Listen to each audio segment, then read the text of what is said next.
Manel, and then when you're ready, can you turn your camera on?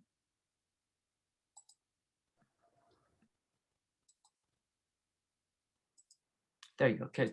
Hi, everyone. Welcome. Welcome to this evening's performance of The White Plague, written by Karel Capek, and the Social Fiction Conference, Saturday, March 6, 2021. First and foremost, it's a great pleasure to introduce the Provost of Crown College, who has believed in the power of the arts as a means to expanding the knowledge in sciences. He has made this incredible and unique learning experience available through this course, Digital Theater Workshop. Ladies and gentlemen, Provost Manel Camp.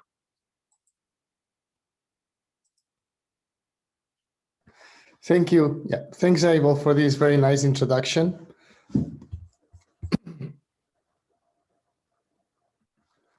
And well, I'd like to thank Abel because it's really his vision that has made all this possible. His experience using art as a way to empower students and also as a way to explore the power of technology to assist in expression and in connecting people. So this expertise connects very well with our core class, which explores the implications of new technologies for society. And in connection with core, this is the third play that students perform. The first one was RUR, which is the original play where the word robot was invented. Then there was a performance of 1984. And now we have a very timely performance on Plague that was also written by Karel Capek. So without any further ado, enjoy the play. Good. Let's see.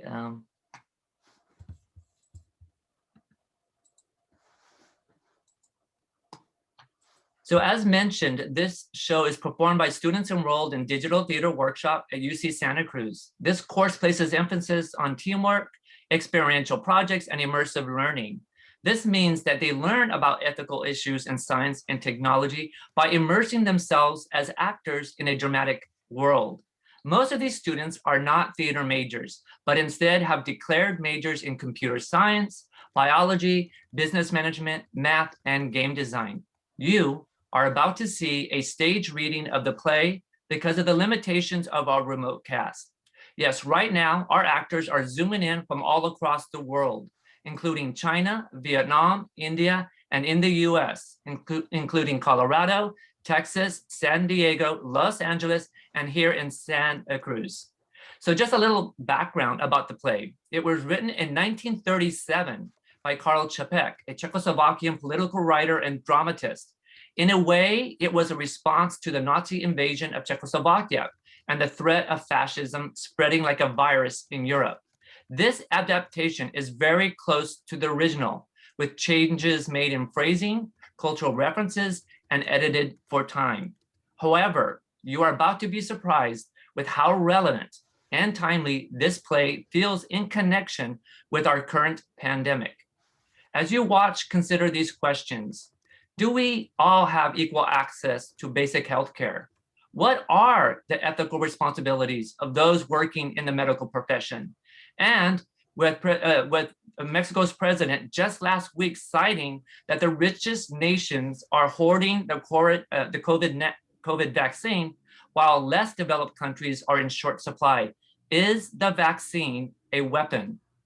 After the White Plague, we have our second half, which is going to be a video called Why Us? Surprising Moments of Inspiration with fresh and original student written works, which runs about 15 minutes. Stick around for that as you'll have the chance to participate.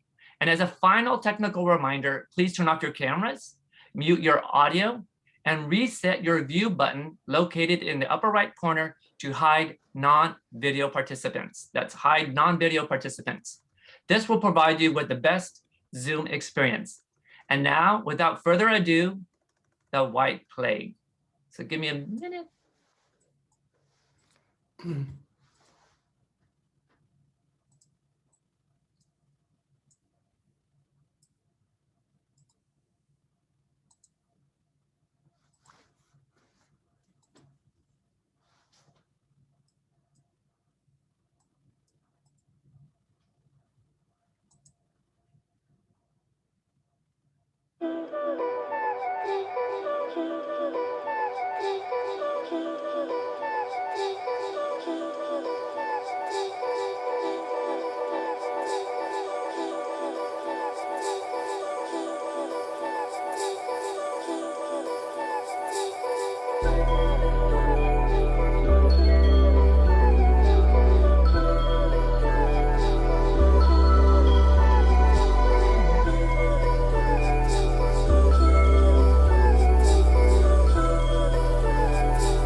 On our street, there are several infected in every house.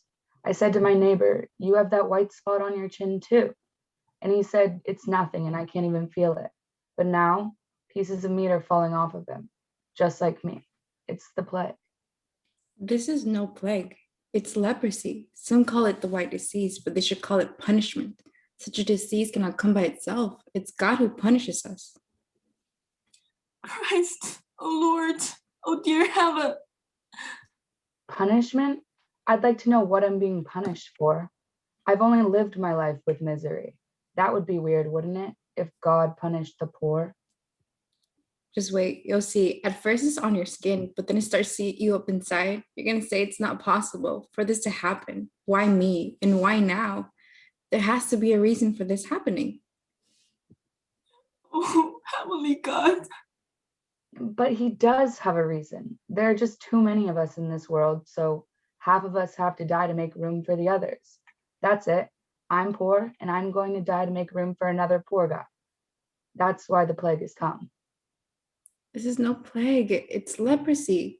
But with the bubonic plague, you turn black. But in leprosy, you're white. Well, white as a ghost. White or black, I don't care. If only I didn't smell so foul. Oh my God, she's fallen to pieces. Stop. We're all alone in this. But if you had a husband and children during the death of a loved one, well, that's different. Those poor people. Jesus, Jesus, Jesus. Regardless of what this is, we're all dying. And who's going to listen to us when they label us the plague, the unwanted? Please, I only have 3 minutes of time. You know that. Our newspaper is urgently collecting information for the public's interest. About this so-called white disease? Is it very contagious? How can I explain this to you so that you understand? We don't know yet the microbe that transmits the disease, but we do know that it spread fast. And there's no vaccine. We're fighting, my friend. We're fighting an unknown enemy. Is it dangerous? A pandemic. A disease is going to engulf the world. Today, a good 5 million people have died of it. Some 12 million people are currently infected. 3 times as many are running around the world. And they don't know. They don't know that somewhere on their bodies, they already have the heartless strain. And it's not even been 3 years since the disease appeared in our country. You can write that the first case was recognized at my clinic. We're proud of that, buddy. I'll make a note of that. It's highly infectious and mainly affects people from 45 to 50 older. It seems like the aging process is the perfect environment for the virus to flourish in the brain. Our readers are actually more interested in learning how to prevent catching the disease. Prevent? What are you talking about? There's no way, not at all. Science and the public are supposed to serve each other. So our time is up. If you need anything else, just contact me. Goodbye, sir. Next. You keep me waiting, my colleague. Excuse me, doctor. I didn't mean to interrupt. My name is Dr. Galen. I know that. What do you need? Well, I have a practice, Dr. Segalis, as they say, a clinic for the poor, right? And I've seen a lot of cases because... You're a doctor? Yes, please. I've seen a rise in this white disease. You should use odor removing devices, colleague. Yes, but I would like to save these people. I had 100 or 2 terrible cases, doctor. And when I stood over them with my bare hands, I felt desperate. That's a mistake, colleague. A doctor should never be desperate. And I thought this has to stop it. I have to try something, so I'm not standing there in vain. Yes, it's true. I have all the literature on the disease, but forgive me, it's just not there. It's not there. What do you mean? So I've developed my own research. As a general practitioner, you really should stick to your own clinic. Yes, but what if I can cure the white disease? You're probably the 12th person that came to me with this. But I have practically applied my methods in several hundred cases, yes, and there were some results. But what's the number you've really healed? About 60. For the 20 others, I'm not yet sure. If you were to say 100%, well then. Now, what am I supposed to do with you? Look, colleague, I understand it's an active idea to find a cure for any disease. That would mean fame, a wonderful clientele, even a university. Wouldn't that be nice? Well, I'd like to try my method at your clinic, Dr. Segalis. At my clinic? That's ridiculous. Well, sir, I'd appreciate the opportunity if I could go to your clinic and apply my methods on a few lepers. That's a lot of what you're asking for, and I don't see what this is a possibility. Wait, I'll tell you something we can do. You tell us your method, we'll take into account, we'll clinically test it. For you, of course. I'm not going to tell anyone how I treat white disease. Are you serious? Quite serious. Well then, there's nothing we can do, because that would go against our clinical ethics. Against your personal ethics or scientific responsibility? Wait, so let me get this straight. Understand you would use my clinic to just verify your method. Is that what you're imagining? Yes, I mean, Of course, that's an immense joke. To ask something like that from me, I should throw you down the stairs with my own hands. I understand that every doctor put on his art, but to make the process of trade secret is not an act worthy of a cure, but a snack. And a charlatan in an act of masturbating. My colleague, it is inhumane. And secondly, but I didn't mean it that way. wait, 1 minute. Secondly, it's extremely inconsiderate to your other doctors. They also want to heal their patient because that's how we all make a living. You, Dr. Gallen, look at your method as a method of private gain. Unfortunately, I view it as a scientist and as a doctor who is aware of our humanity. Our viewpoints are fundamentally. I can vouch for my treatment. I swear I haven't had a single relapse. I get referrals from all over the neighborhood. No one even knows of my work because I work in the slums. But I have my reasons for not telling you or releasing the cure. Not just yet. 1 moment. Send me the assistant. Yes, immediately. Wow, it's been a real scandal as medical morale has plummeted. But now a miracle doctor shows up demanding money for his secret cure. Joan, come here. Doctor, you called me? Where are the rooms with the patients with the virus? Almost all of them, doctor, on the second, fourth, and fifth floors mostly. And the ones not paying? The poor ones are on the 13th floor. And who's in charge there? Second assistant, doctor.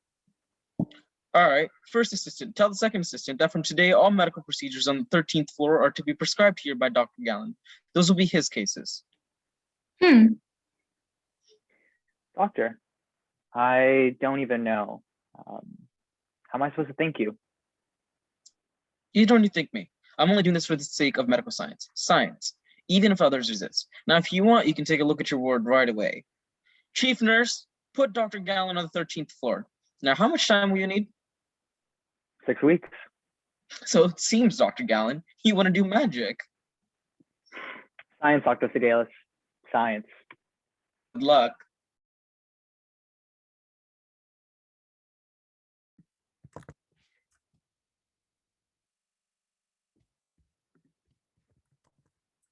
Hello, people of this great nation.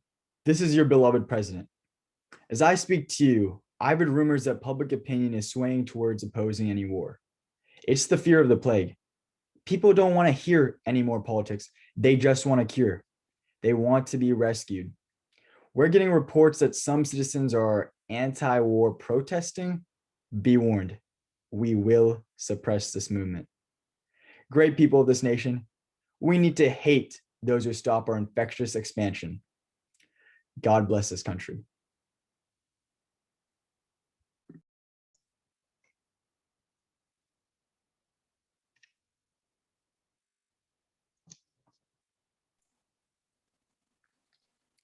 Oh boy, here we go again. Another news story about this mysterious disease. Do we really think we want to hear more about this? When are these reporters just going to give it up?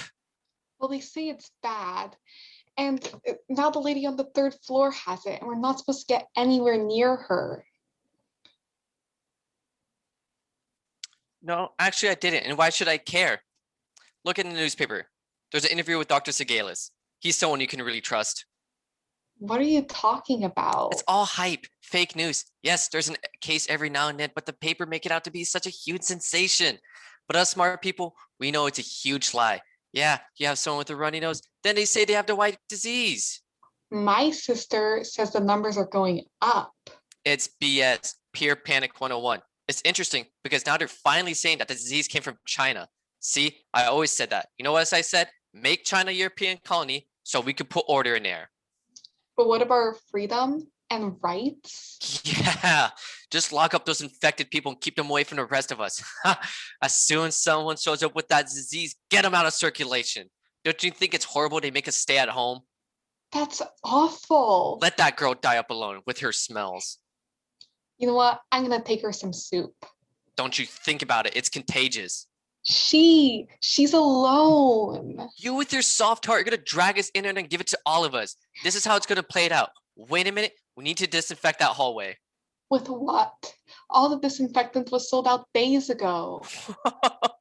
We can't let these crazy media people write all this fake news. I'll tell you what. I'm going to rewrite it for them. What did they say? That no one's protected from the disease. And the most vulnerable people are in their 50s. Really? Show me. Bleeding liars. How can they write crap like that? I'm not going to buy that paper anymore. But that's what the expert doctor said. Are you serious? In today's modern world, you're telling me people in their middle ages are contagious and what a 50-year-old boo's scary.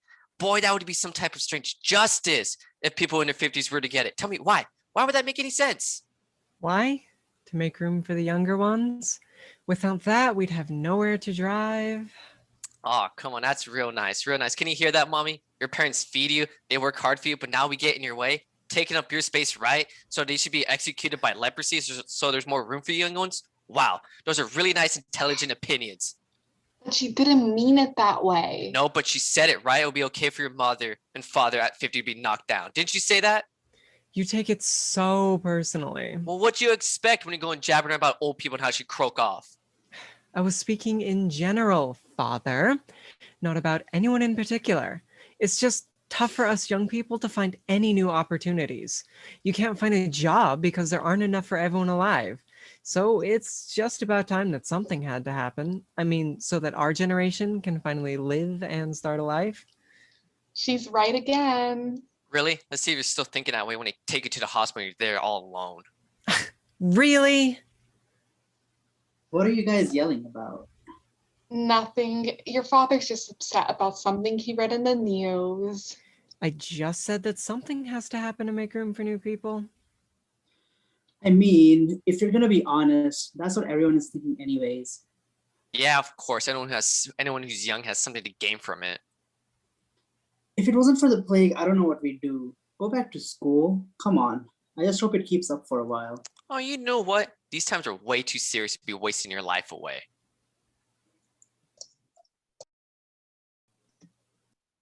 Galen, partner, it's great to see you and our wonderful success.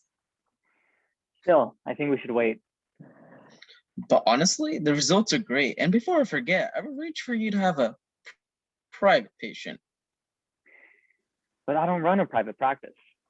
I know, and I commend you for that, really. You know, just doing your scientific work, right? Some people are uneasy with the idea that companies should profit from selling vaccines. But if new vaccines are to be developed, huge investments are required. That means finding large amounts of money and making risks. So I've specifically chosen this case for you. I've given my word of honor that I wouldn't use my methods until I finished my work. And Right. only here on 13th floor. Just this once, I'm of you of that honorable word.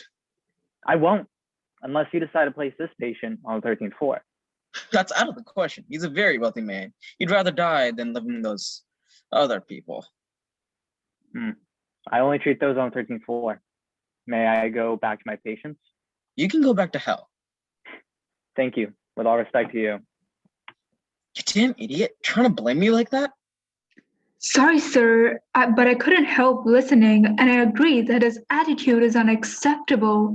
So I want you to know that I've created a serum, which is very similar to Dr. Gallen's, the same color and everything, so that you can't tell them apart.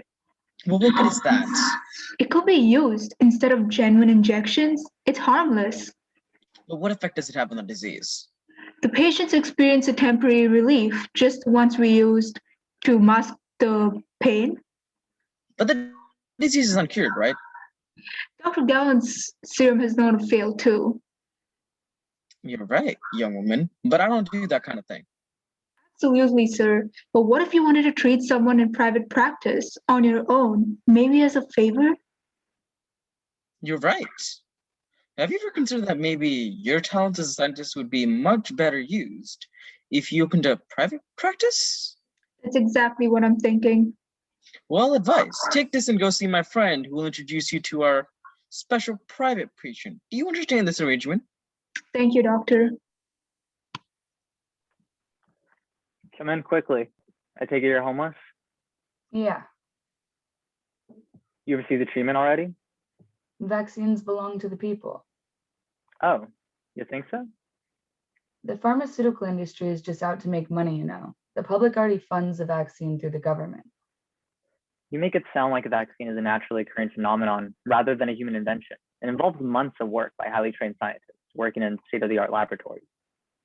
One man's coffin is another man's dollar. I've heard that saying before, but don't you think people are just honestly responding to the situation? I've heard that several pharmaceutical companies have secured contracts worth millions of dollars with the government. Don't you think there's going to be some sort of payback? Well, I want to believe in a world with cures. You know that the discovery of a vaccine will be a huge political win for the president. And whichever company succeeds in producing the vaccine will likely pocket a massive financial victory. Turn this way. Let me see the back of your neck. There has to be systemic change, giving all people the same opportunities. What do you mean by that? I mean, gender inequality with women getting less pay, social inequities with people of color not receiving the same basic privileges, and the way the government is handling climate change. There's so much wrong and so much we need to do to fix it. You know, you're pretty smart. Do you know how inequitable the distributions of medicines is? 90% of all medicines produced in the world are consumed by the upper 15% of income groups. Wait, let me lay it out even simpler. Poor, 1%, middle, 8%, and rich, 90%. Well, I think I have a solution. Well, I hope it's ethics before profits.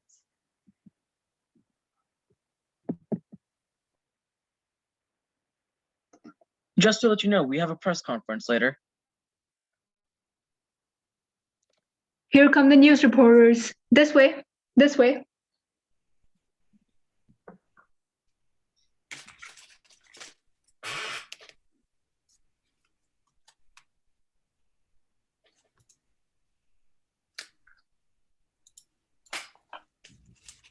Let me in. No, you back up and let me go first. What's that odor? It smells terrible. Yeah, it's really horrible. So these are all the lost causes, right? Beyond the cure? Well, of course, except on the 13th floor. People of the press, let me introduce you to Dr. Segalis. Reporters! I'm so deeply excited by the recent visit of our leader, the president. If you could see with what compassion and with what moral bravery our president stood over the beds of the most wretched, it's truly something I'll never forget. Well, what did he say? Of course, he flattered all my great work. And what else did he say?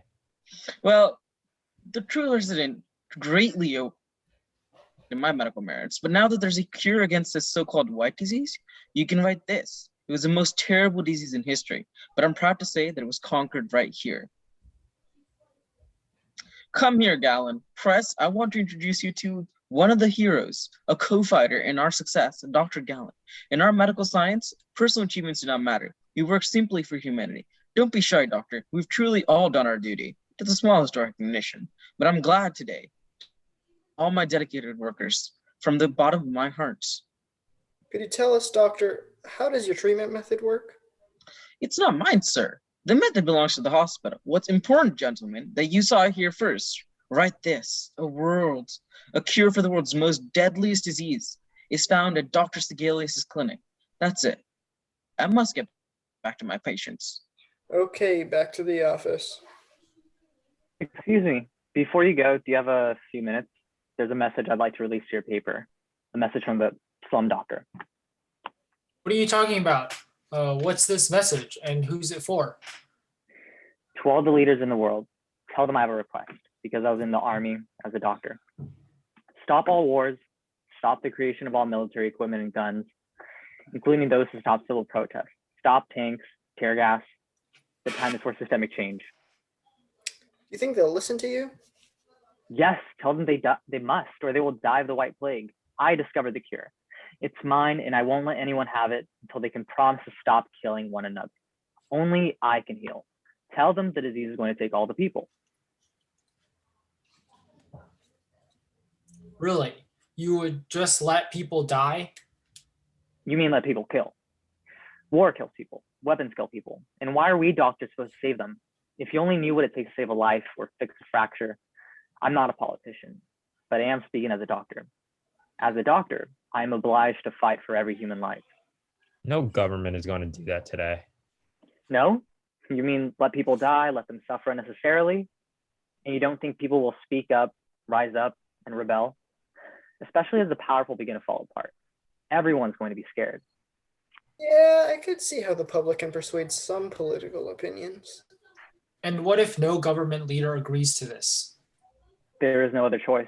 And what would you do with it? Sell it with those with the right money? I'm a doctor. I'll continue to heal those in need, the poor. Why only the poor?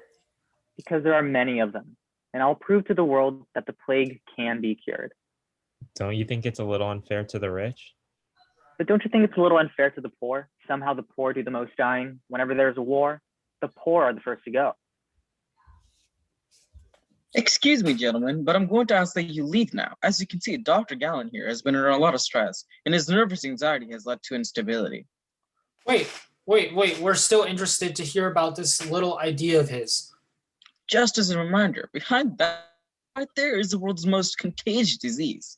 It really is time that you all go now. Gallen, are you out of your mind? I will not allow for this meaningless, subversive babble at my clinic. Just give me the formula and you can go home and rest. Why? Gallen. I'm sorry, but I can't give you the formula. Either you're a fool or a traitor, but you need to act like a doctor. Your duty is to help the sick. Leave the rest of the politics out of it. But as a doctor, I need to stop people from killing one another. Get your rhetoric right. We don't serve humanity. We serve science. Science in our nation. Now, Dr. Gallen, as the head of this clinic, I'm demanding that you give me that formula. I'm sorry, but I can't do that. Then get out. How do you think I feel? With my reputation as a scientist, I just announced that we have a cure. Then a few minutes later, it's all gone because of your utopian blackmail. But I'd rather let the whole world die of the plague than concede to you. You didn't mean that. You're a doctor. I'm not only a doctor, but a servant to our nation. So get the hell out.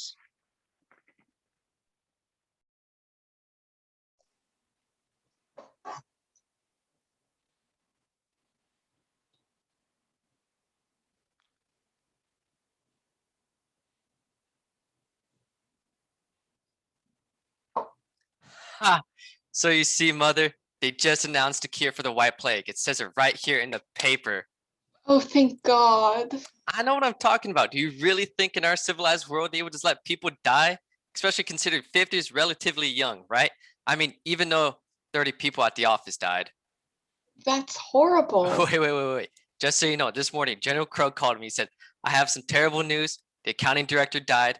And I know this is an unexpected request, but can you step in and lead the department? Yeah, I start tomorrow. What do you think? You know, I'm glad for you. And not for yourself. Consider this. I'll be racking in at $12,000 more a year. Yes, more power to the man. Hey, let's celebrate. You still got that bottle of wine to give you for your birthday? Shouldn't we wait for the kids? Are you crazy? Our daughter's somewhere with her boyfriend. Her son's gearing up for his military exam. Just bring it here. Whatever you want.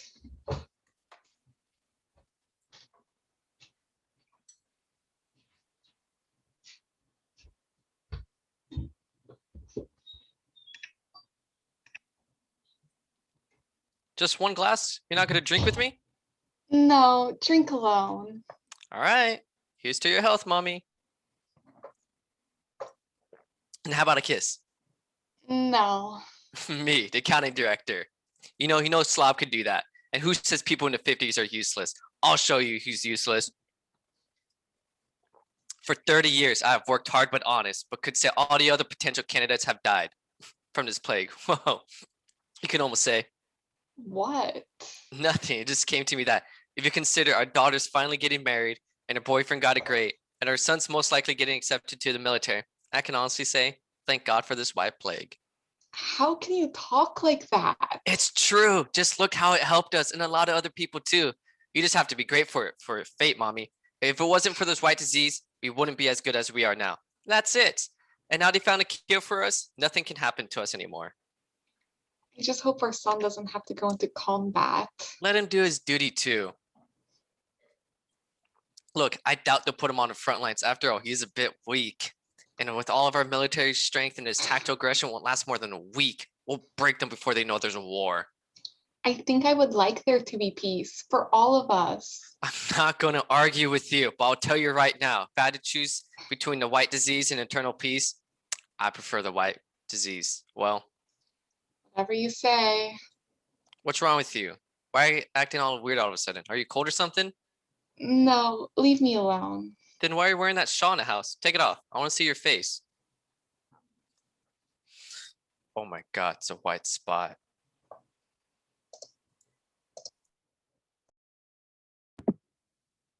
Look, here on my neck. I don't see anything. Exactly. That's what I see too. The doctor's an amazing healer. He says mine's gone down a lot too. You see, I told you.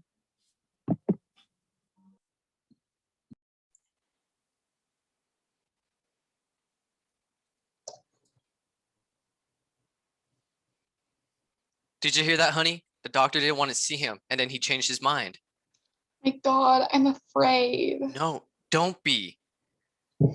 I don't know. People say he only sees the poor. Really? I like to see him turn you away. Then I'll really show him. Why does everything have to be so violent with you? Whatever it takes is about my wife.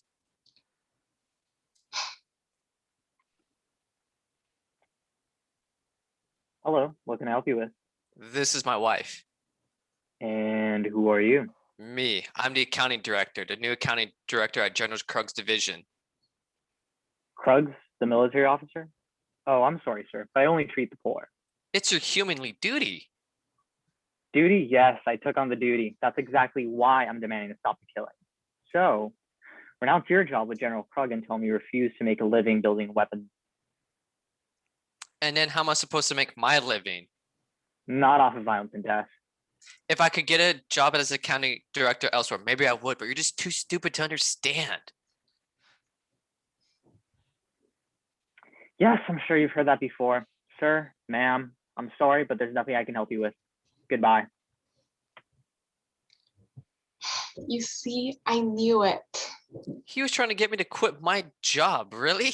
Let's get out of this cold-blooded fake clinic. I'm telling you, the guy's a real criminal. We can't go home, dear. I know. General Krug. Thank you. You must be busy during these unprecedented historical times. Oh, you mean politically? Yes. I mean, preparing for the inevitable war. And your work at the military isn't an easy task. And I can even relate to the sense of going to battle. Well, yes, that's true. That's actually why I came here. I would like to make a donation to help your clinic combat the plague. General, we'd be happy to accept that, and we'll use it to forward our work. Oh, thank you. Is there a cure now? No, I mean, no vaccine. There's just a gallon therapy. So there's nothing you can do to combat this white disease. We'll be able to soon limit the further spread of the disease. I'm glad to hear that. It's confidential, but basically in the next couple of days, a mandate will be issued to isolate the so-called infected. This was my idea, and the president backed it up. So how do you plan to isolate? In camps, every sick person will be transported to camps. Ah, and that's where they would die slowly then. Yes, but under medical supervision. Risk mitigation means defining any carrier of the disease as a potential spreader of the disease. So we take the infected away. We must protect the uncontaminated. Any emotion is a crime. Anyone who tries to escape the camp will be killed. Every citizen over the age of 40 is subjected to a mandatory medical examination on a monthly basis. So you see, the disease will be suppressed by. There's no other possibility. You're probably right. Of course I am. Everyone infected must be put behind barbed wire. No exceptions. Yes, no exceptions. Thank you, doctor. Wait. Are you right, General? Doctor, is everything okay? For God's sakes. Is it the plague? I can't really determine by just looking at it. Maybe it's just a white spot, something as simple as dermatosis. And now what? Go see Dr. Gallen. So thank you. I suppose I shouldn't shake hands with you. Actually, with no one, General Crook. Don't shake anyone's hand. And this mandatory isolation you mentioned, I still have a few more days, correct? Why? So that I can go back and work and increase the production of barbed wires.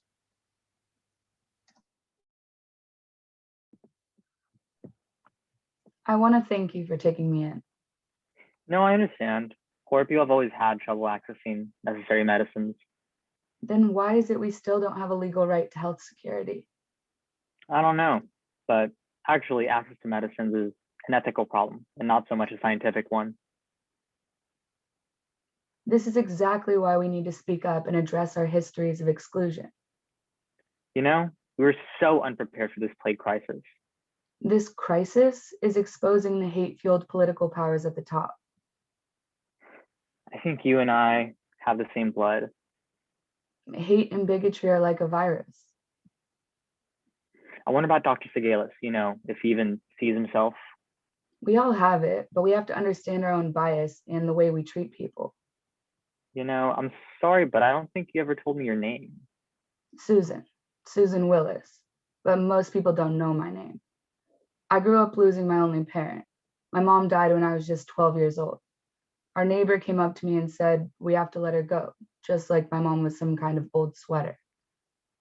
At her deathbed, they said to me, we want you to say goodbye now. And I just looked at her. I didn't know what to say.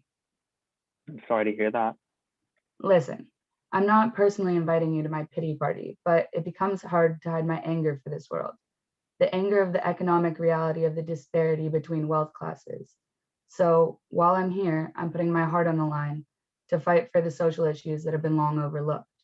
That way, when the virus takes me, this poor person's miserable life will have meant something. You're really courageous. Thank you for what you're doing with the vaccine. Well, listen, it all looks good. When should I return for my next treatment? In 14 days, but after that you'll have immunities and you won't have to come again. But if this keeps up, we'll run out of emergency rooms. And what's wrong with you? Doctor, I have the white disease. Listen, you're wasting my time and taking me away from where I should be right now. You're right, doctor. I realize you only treat the poor. We have used words to consider me on a personal basis. How much shall we say? 1 million? 1 million? No, you're right. 5 million. Doctor, that would be a donation. I said 10 million, right? There's a lot you can do with 10 million, you know.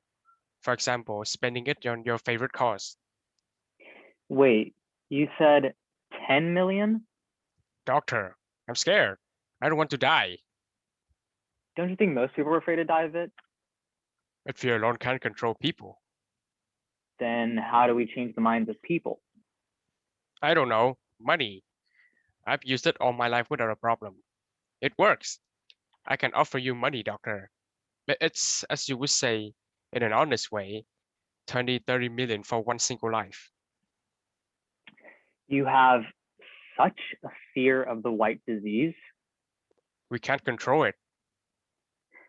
Listen, what if I asked you to freeze production of all weapons and guns? I couldn't do it. I'm sorry then. You can leave now. So that's it? The end? Jesus Christ. This is not the end, General. Goodbye, Dr. Gallen.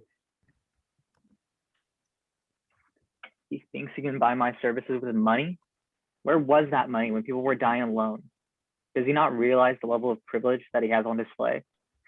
I refuse to serve a man who would rather keep the war machine alive over his own. Krug, come in. Krug, I called you in for your personal insight. Where do we stand with our preparations? We did our best. We have calculated all the options. And the result? Our quota for ammunition is excellent. We can deliver 30% more than the request by the Chief of Staff. I knew I could count on you. Because if it wasn't for you, I wouldn't have become who I am now. It was my duty, sir. I did it for my country. and in the interest of my good friend. Do you remember, Krug, when we gathered our rebels and fought against the government? We shook hands that we'd always be in brotherhood. Yes, I remember. Come on, old friend.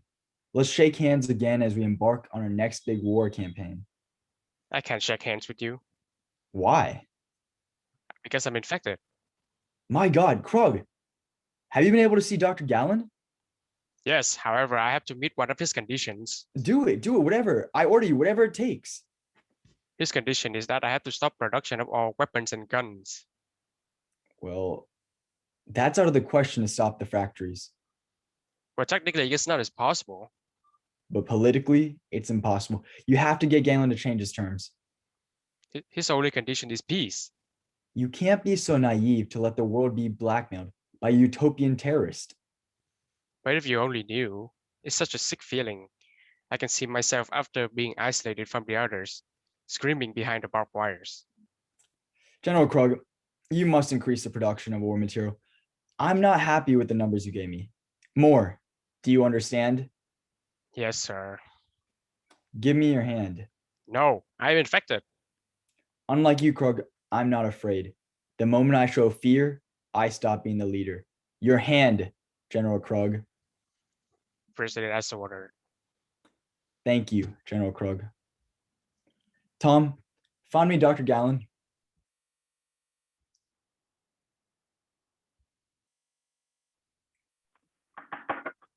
It's me, Dr. Gallen.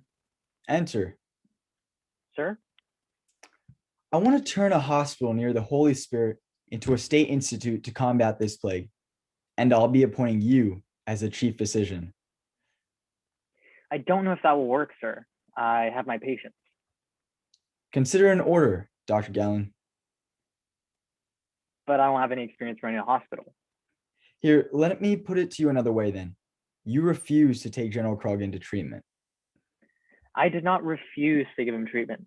I gave him conditions, and he made his choice. I know. You will therefore treat General Krug without any condition. How can I explain this to you? I care personally about General Krug. He's a rare person and my only friend. You don't know what loneliness is like. So I'm talking to you as a person. Dr. Save Krug, I rarely do this, asking someone for a favor. I don't understand. I'll change your mind. So what are you? Mentally insane or some kind of hero? Not a hero, that's for sure. I fought in the war as a doctor and saw all those men die. Perfectly healthy men. I fought in the war too, but I saw men winning in victory. I brought home truckloads of heroes. That's the difference. I saw the ones who never made it back. Listen, this is in the best interest for our nation. To wage war? Yes, I don't know why I haven't arrested you yet. Sir, I request that you arrest me for insubordination. Yes, speaking? How? Yes, I can hear. When did this happen? Yes, I'm sure. Well, thank you. You can go. God, 5 minutes ago, the general shot himself. You may go now.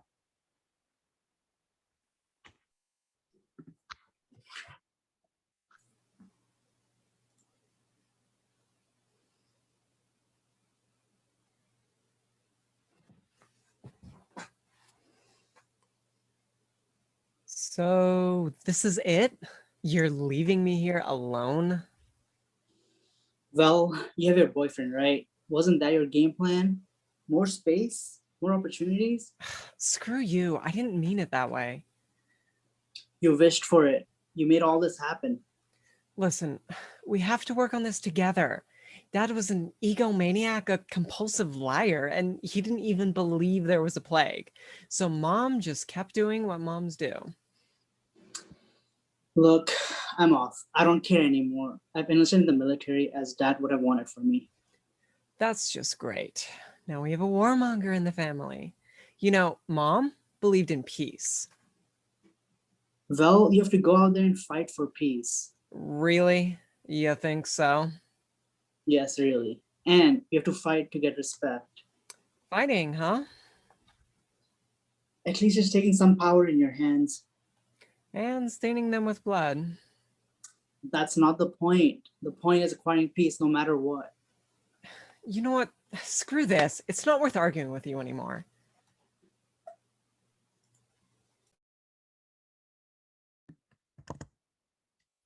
Enter, Minister of Propaganda. So what's the news?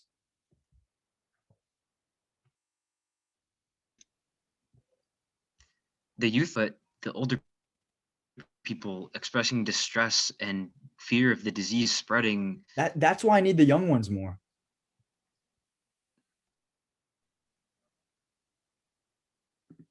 She can still have leadership posts and higher offices in their hands. It's extremely necessary to reassure the public. And miss out on this opportunity to start this war? Cross that off your list. We strike immediately and hit the weakest spot. Thank you. We are ready. Thank you. I knew I could count on you. Finally, God, finally, I will lead my nation to greatness.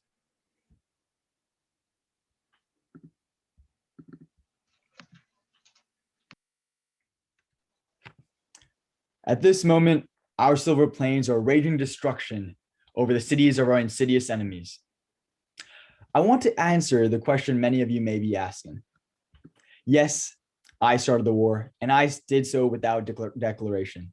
I did so to spare you the lives of your children, who at this point are winning their first battle against the enemy. Now, as we move onward, I ask you, great nation, for your approval. We must destroy that small and inferior nation that has no right to live. Destroy it and whoever attempts to protect it, because we are not afraid of anyone or any nation. And to the world, I say, we did not want war, but we shall win it. Because we are... President? Are you okay? Father, what's happened to you? Get away from me. I said get away. Oh, what's this pain in my chest? Show me. I don't feel anything. It's like marble. Papa, it's nothing. You just need to rest. My chest feels cold. He has the white mark. Don't cry, Annette. But what if he has the plague? Don't worry, Annette. I will call for medical help. Hello? Dr. Siglis? This is Paul Krug. You can come now to the president's office. Now, yes, it's urgent. Listen to that. Can you hear them cheering? I finally made them a great nation. Let me go back to the balcony. No, allow me, Mr. President. I'll let them know you're busy. The president thanks you at this very moment. He's meeting with our military commanders. Come here, Annette. Paul is a good young man. I liked his father very much, General Krug. You know, we were best friends. Sorry he died. Father, I have something to tell you. Paul and I are actually engaged. Good. Very good. My blood will live on. Will you come to the wedding? Yes, of course. Plague or no plague, I will be there. Annette, close the curtains. No one should see him this way. Now it looks like a sick person's room. You're not sick. I'm bringing the best doctors in the world to heal you. Now just lie down and rest, Father. We'll be right back. Paul, I'm afraid that I might become him. Why do you say that? Do you think I have his gene for hate? To spread it like a virus and contaminate others? You know how they defeat the virus? By inactivating it and then injecting it into the body. That triggers the immune system to protect itself against the threat. To protect oneself, do you think? I think our children will grow from love. Bing. Oh, Dr. Sigilis is here to see you. What? What does he want? Let him in directly to Father's bedroom. Yes, do not worry, Annette. Mobilize our youth. Yes, Mr. President. Yes, my boy. War is a beautiful thing. Nothing can give a man more satisfaction. Yes, do not worry. Just go to your bedroom and see the doctor right now. Mr. President, I was going to administer a vaccine of questionable efficacy, one that was engineered by one of my assistants in the clinic. It seems our egos have become more important than the cure.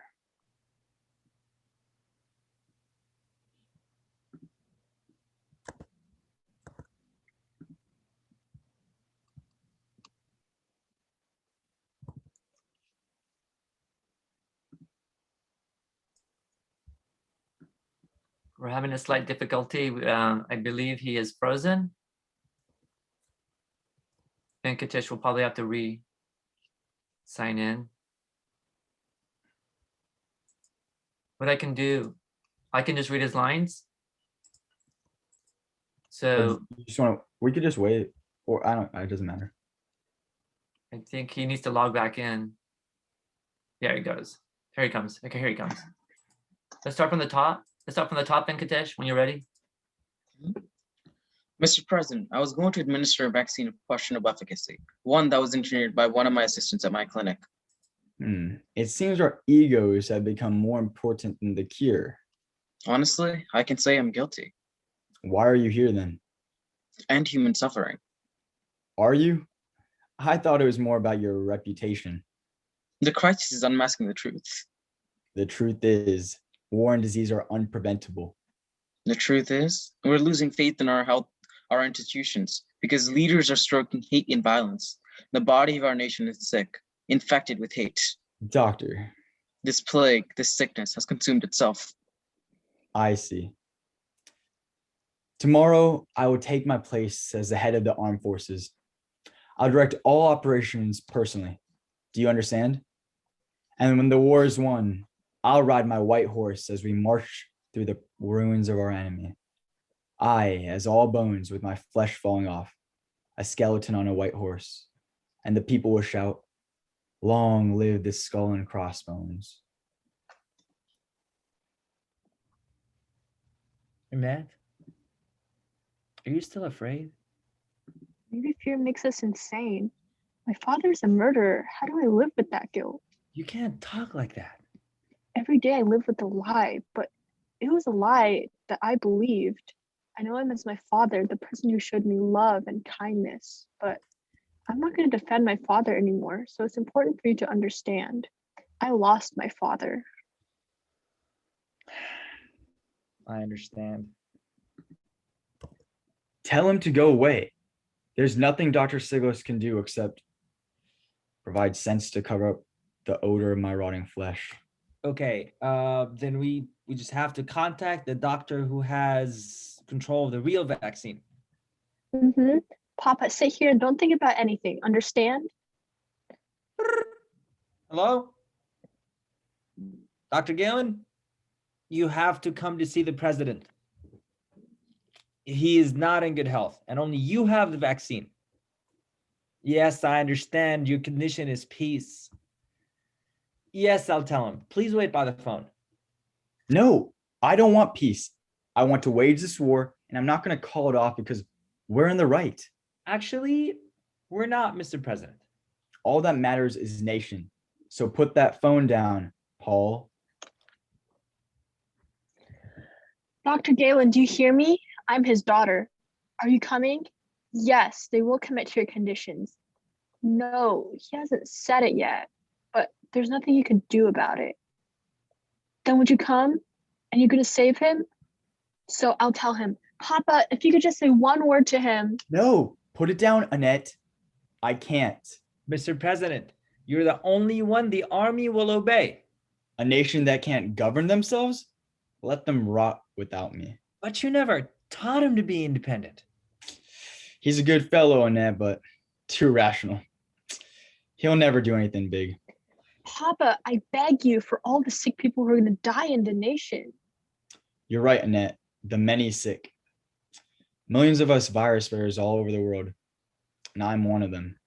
Me, the head of the snake. So why kill myself? Tell him yes. Oh, hello, Dr. Galen. He said yes. Thank you. Well, that's over. He's gonna be here in a few minutes. Yes, then we'll all be healed. Paul, as soon as the doctor comes, we must stop the offensive and notify all of the governments. Too bad. Could have been a nice big war. You will make peace, sir. You'll tell people that God has instructed you. God? If I really knew God wanted it, that would have been another mission. Where's this doctor, Annette?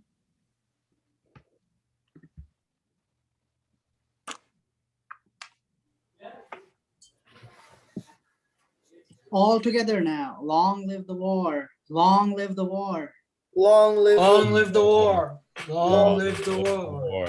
Long live the president. Long live the president. Long live the president. Long live the president. Man, this crowd is really out of control. Out of my way. I've got to get through. Got important business with the president. It looks like I have to run on foot. Who do you think you are? Are you some crazy person? Let me through. Please let me through. Someone's waiting for me. We must go to war. No, no, no violence. That was our agreement. No war. There must be no war. What's he talking about? He's a traitor. You're a coward. Take it back. Lock him up. There must be peace. Let me go. I'm going to see the president. He insulted the president. Dr. Galen, it's me over here. You have to stop. No, he insulted the president. Kill him. Let me through. Please, let me through. Kill him. Traitor, coward. Boom, boom. Oh my God. Get up, bastard. Stand up. I said get out of here. He's dead. One less traitor, there's no harm done. Hail to the president. Long live the president. Long live the president. Good. Let's hear it. That's our show. Let's hear it for our actors. Let's hear it for our actors. Let's have all the actors turn your cameras on. This is our curtain call. I'm going to have all the actors announce the character they played and also their real name. So starting from Venkatesh. Hi, my name is Venkatesh and I played Sigilis. Hey, Roy Erickson Hernandez. I played Dr. Galen. Hi, I'm Surya Sundaram and I played the president.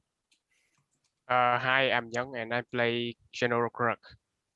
Hi, I'm Paul and I played Paul. My name is Ahmad. Hi, I'm Sophia and I play Annette. Hey everyone, I'm Sam. I play father. Hi, I'm Mary and I play mother. Hello, I'm Ashley and I play daughter. Hi, I'm Mehul and I play the son. Hi, I'm Savannah and I play Leper 1. Hi, I'm Berenice and I play Leper 2. Hi, this is Shay and I play Leper 3 and Crowd. Hi, I'm Alex and I play Reporter 1. Hi, I'm Tim and I play Reporter 2. Hi, I'm Todd and I played a Reporter 3.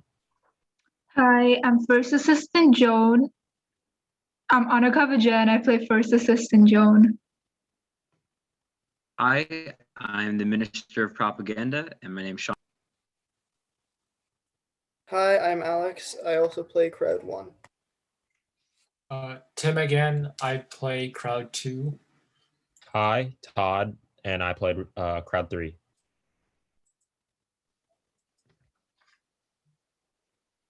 Oh, hi, I'm Berenice and I'm the stage manager. Again, Ahmad or Paul, assistant act 1 director. Good, and I'm Abel Cornejo. I'm the director of the full evening's production. So at this point, I want to invite the audience. If you have any questions, we'll do 10 minutes of Q&A. So if you have any questions for our actors, they're here to hear any kind of feedback, response, or questions. And I'll start us off. So if you want to ask a question, you can turn your camera on, or you can put it in the chat. I'll start off with our first question for any of the actors. So the ending has been criticized for being dystopian. Can you explain what it means to you? So one of the actors, what does the ending mean to you? Who would like to respond? Raise your hand. Ashley? Ashley, and then it's Galis.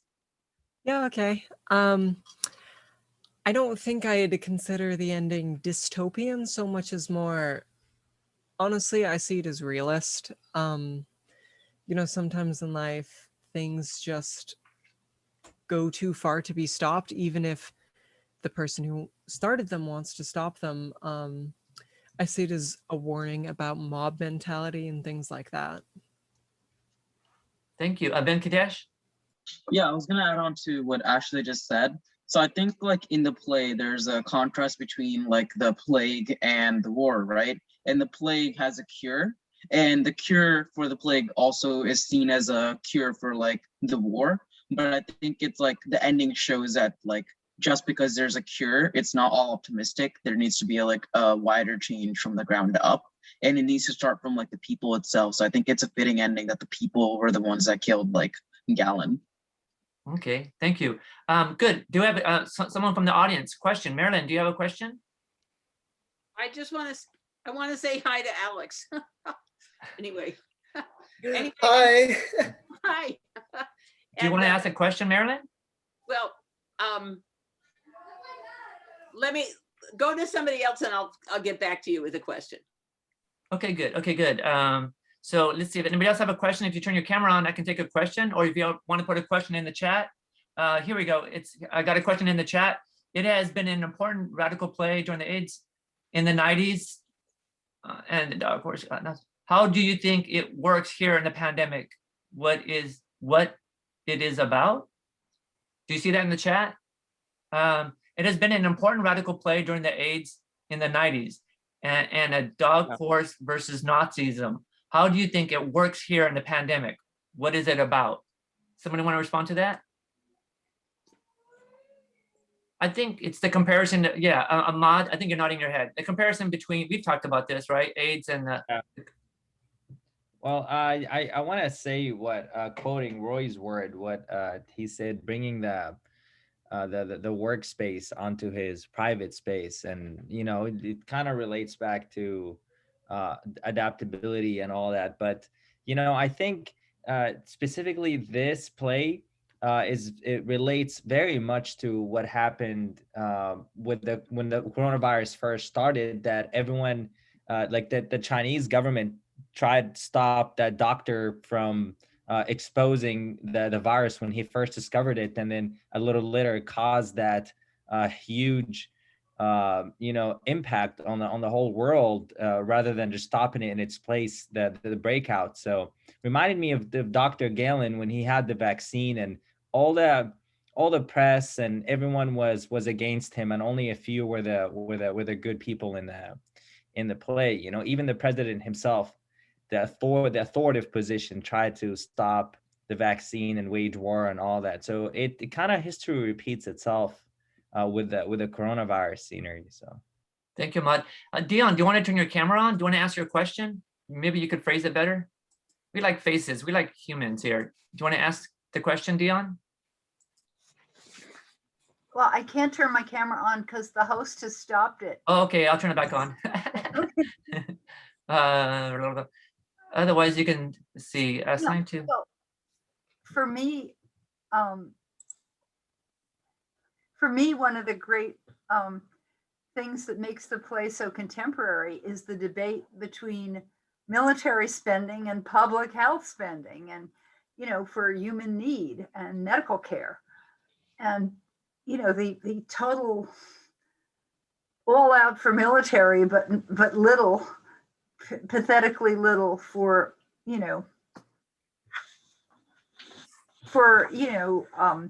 medical care of all kinds.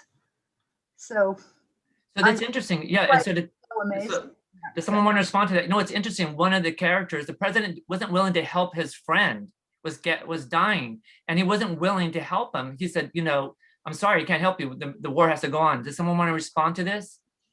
The balance between military and health? Yeah, I'll speak up on it. I think Dr. Galen actually encapsulates the same sentiment when he said something along the lines of he would rather keep the war machine alive over his own, in reference to was it Krug? Was it Krug? I don't remember. It's already forgotten. But it's the same sentiment of like rather keeping this machine alive over his own, and that's just like the dissonance there is insane because he's inflicting death quite literally. That is his job, and he's like, yeah, just keep doing it because it's profitable and it works, and it's okay if I die, which is ridiculous. Well, it's not ridiculous because he's okay with other people dying elsewhere. So the fact that he's willing to die for that is, I think that speaks like how indoctrinated he is into the system, you know? Thank you, Roy. Tim, did you have a question? Yeah, I just posted it sort of. I'm sorry about the way my typing failed me, but I want to say that this play is something, it says something about persuasion itself and about how we talk to each other and how we, I mean, the doctor uses, of course, persuasion based on his own political beliefs against people who have, stunningly different and of course, even fascistic beliefs. And it all dissolves when faced with a mob. And I'm just wondering how people sort of perceive it as just they're constantly figuring out new ways to argue, and that's what's so wonderful about the play. And Naga, you're nodding your head. You want to respond to that? Yeah, going back to how the funds were being used in order to, help Dr. Gallen raise awareness about his cure versus the military funding. I think pride here played a big part. It was just passed on from character to character, where we saw the father who would not, who didn't even hesitate to give up his job for his own wife when Dr. Gallen asked him. We saw the president not giving up his pride to, actually wage war when his best friend Krug asked him. We actually see Dr. Gallen reserving his own cure for himself until the war was stopped. We see Segalis trying to capitalize on Dr. Gallen's cure. So I think it was a huge, I think the emotion of pride played a huge part in the entirety of play. And I think it ties with the military funding versus cure for the medicine and people. Thank you. So let's take one more question and then we'll start the second half, Ahmad. Hold on. Let's get one more question. Anybody else have a last question for the audience? I mean, for the actors? Marilyn, do you have your question now? Well, I don't really have a question, but I just thought I have done so much reading about and noticing about how the pandemic has devastated communities where they don't have very many resources. Like in Santa Cruz County, who gets hit? It's the people in Watsonville who are mostly Latino. In Native American communities, they've been very hard hit in many of them. And again, places where they don't have resources. And so I just love that Dr. Galen refuses to do anything except do for the poor on the 13th floor or something like that. I thought that was just such a wonderful reversal of what's going on now. And why can't we have priorities like that, which is let's take care of the people who have the fewest resources. And I just love the play for that. Thank you. Thank you, Marilyn. Berenice, do you want to respond to that?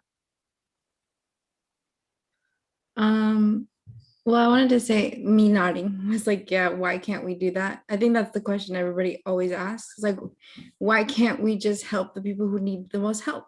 And I think that has been one of the main like slogans for this vaccine for the pandemic has been, it will be catered towards the people who are affected most. And I just hope that that continues and it really is catered to those who are affected the most. Okay, yeah. Good. Thank you, everyone. So we're going to move now to our second half. If you want to stick around, it's 15-minute video. I'm going to introduce a director, Paul or Ahmad. So Ahmad put this together. So the students wrote their own skits and monologues. It's 15 minutes long if you want to stick around. So go ahead and introduce it, Ahmad. Hi. So again, thank you for hanging out. So this is student written work, just to emphasize that, how they adapted and reacted, cooperated with such environments altering due to the pandemic. So this is their own feelings, actions illustrated in a video put together by multiple students. So And once again, it runs 15 minutes. Thank you, everyone. 13 almost. Oh, 13, okay. Yeah. Here we go.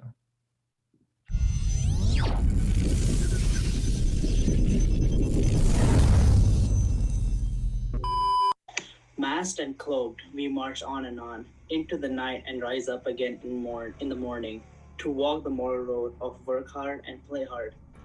It feels like a simulated ecosystem where every move is predictable. Probability of quarantine actions and lives dancing to the same tunes of every day has set us into a monotone. We breathe the routine, predictable. Usually and slowly, our minds fade away into the boredom of practice. The daily humdrum is a boon for many, whose souls rest from lack of travel. For those who smell flowers for the first time on their sill, and for those who contain themselves in the heat and meal, and for those who satisfy themselves by the repetition of chores.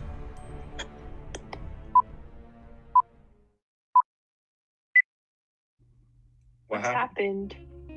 I picked up my package first. You know how postmen are not allowed to enter the community? So I have to get my package at the post office, which is too far away and risky. Well, you're definitely just complaining and don't want to go to the post office. No one gets infected in our city, but we still do need to be careful. Yeah, you're right. Do you know how difficult it is when I came here? I have to show my health code every time when I enter a public area.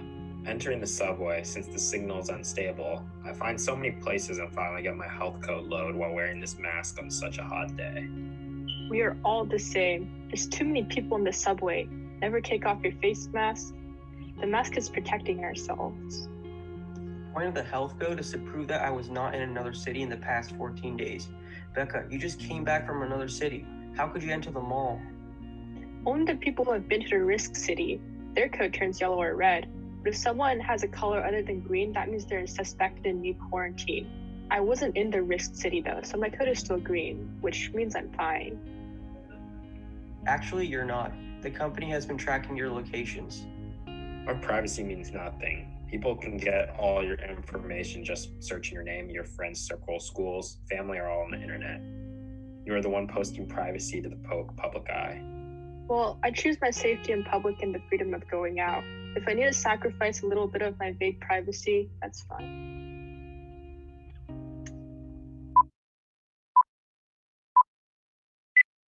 There are so many people who refuse to wear masks. It's really not that hard. Yeah, I agree, but they argue it is their own choice to choose wear a mask. They say the government is just using the pandemic as excuses for social control. But that's a pretty stupid argument when there are so many other things people are forced to do, like wearing clothes in public. And you know what? If their actions are putting others at risk, I think it's totally fine to social control. Exactly. And also, to be honest, I don't think there's enough social control in regards to the pandemic. There are really no consequences for not wearing masks. Yeah, they all have their own justifications. Actually, spreading false information is a sort of moral contagion, especially on online forums where it reaches so many people. Many end up believing and following those ideas, putting even more people at risk. Yeah, that's why I think the government should try to monitor what's posted online. I don't really know about that. I think that might be taking it too far.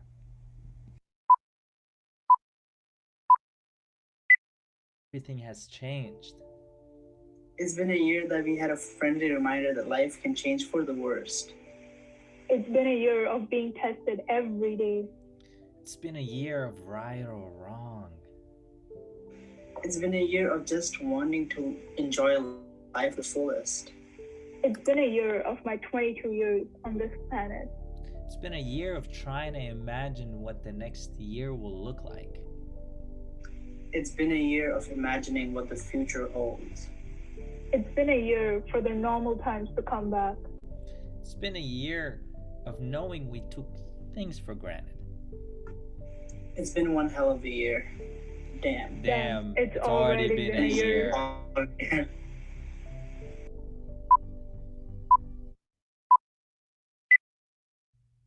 What am I doing with my life? I wake up, go to Zoom classes, finish my homework, and watch the days go by. The days pass by and I lose a sense of time. It's like time is slipping away every time I try to remember it. What am I doing with my life? I'm 23 and I haven't done anything worth called meaningful. But these past few years also feel like time. Every time I try to remember it, all the memories seem to be slipping away. Who have I become, and what is my purpose? Being stuck inside a house, having to live the same day over and over again, puts everything into perspective. What is it that brings me joy? Every time I think of joy, I can only think of her. The joy that would come out of your eyes when I say a dumb joke, your hands when you'd hold my face and look straight into my eyes, or when you'd say that you love me. How do I tell you I'm sorry without being able to hug you? How do I get to experience life if your presence feels like a movie I'm watching on the screen? And to be honest, is this even real? If it is, I hope you look at my Zoom call and it reminds you that I'm still here. I hope that when you hear my ring on your phone, it reminds you that I care about you and I miss being able to sit on the grass next to you. I hope when you get off this Zoom call, you remember that your time is precious to me. I hope the pixels on the screen light up your day whenever we call. And I hope you find joy when I say, I can't wait until all of this is over so I can see you again. Because out of everything I've lived, I know it is sharing my life with you that brings me joy, even if it's through this screen for now.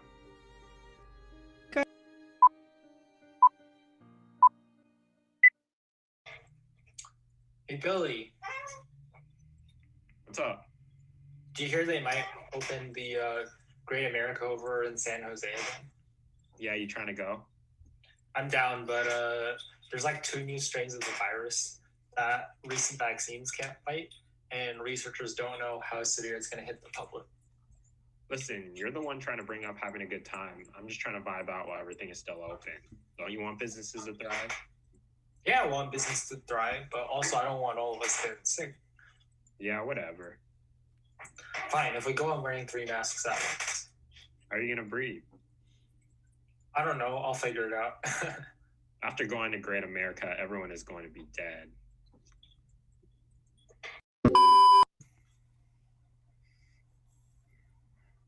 Your Majesty, this way. They're like rabid beasts.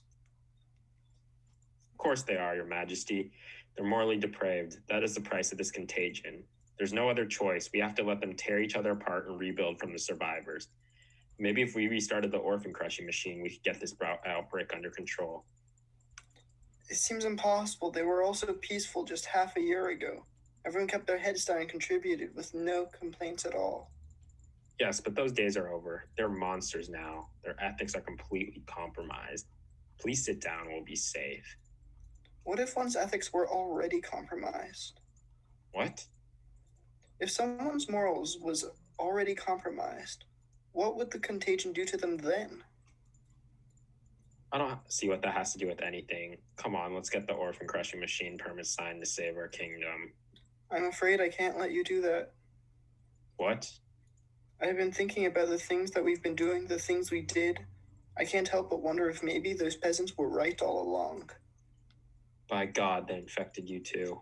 We have to destroy the permits and begin making a plan to manage this outbreak without risking the lives of our citizens.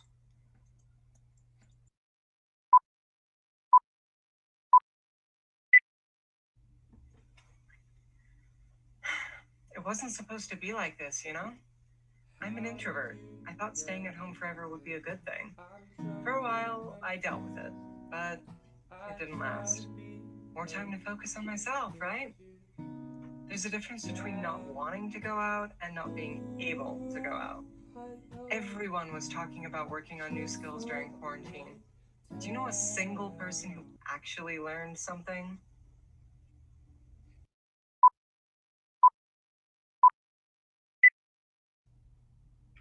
At the end of the day, the secret of life is adapting. We need to learn to adapt. As humans, we're not the fastest or the strongest, but our minds, are what distinguishes us from the creatures in the animal kingdom. That's why the virus is beating us, because it adapted to our powerful antibiotics. It's quite sad to see what we've become. I also believe a big part of it is us developing a strong relationship with ourselves. A lot of people aren't comfortable spending time with just themselves. They tend to rely a bit much on other people's energy to make them happy. That's a great point. When you learn how to fill in your own gaps, validate your own vulnerability, and love yourself, you will be a lot more willing to spend more time with yourself.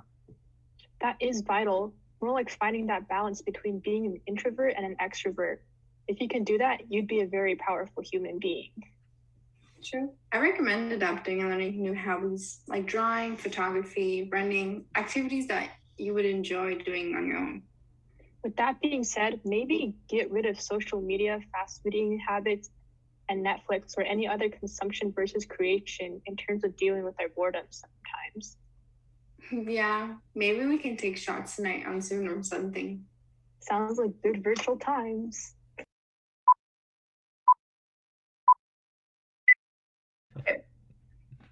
The thought of going to him, calling him, makes me go crazy. I've already spent days thinking about what I might do if this evil vanished from the world. Is this an evil sign? A sign of my own doings, having misled a number of men in my life? Is it the Almighty who is giving me the bitter fruit of my own past? Being on the other side of my own past actions, left for dead under this only roof I have right over. My work, being a performer, run by people, is all in shatters. Maybe this is destiny. Maybe it's a lesson. But why do I feel so helpless? I can literally step out, go on the next train, and force my way to society where the evil isn't there.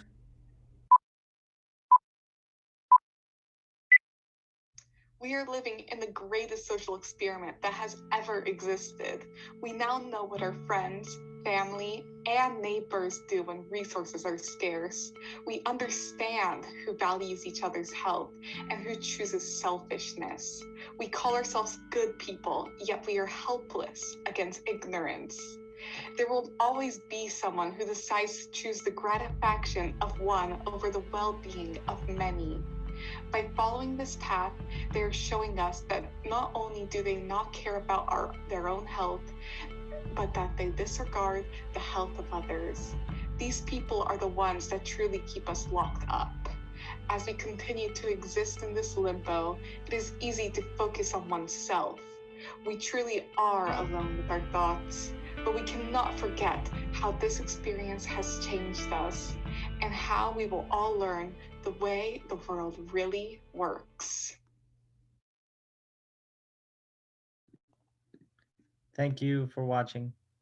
Good. Thank you, Ahmad, for putting that together. So the students wrote those pieces, and then Ahmad sat with each of the actors and recorded them and then put it together. Thank you so much, Ahmad, for putting it, and thank you so much, actors. If you are still, let's see, everyone's here.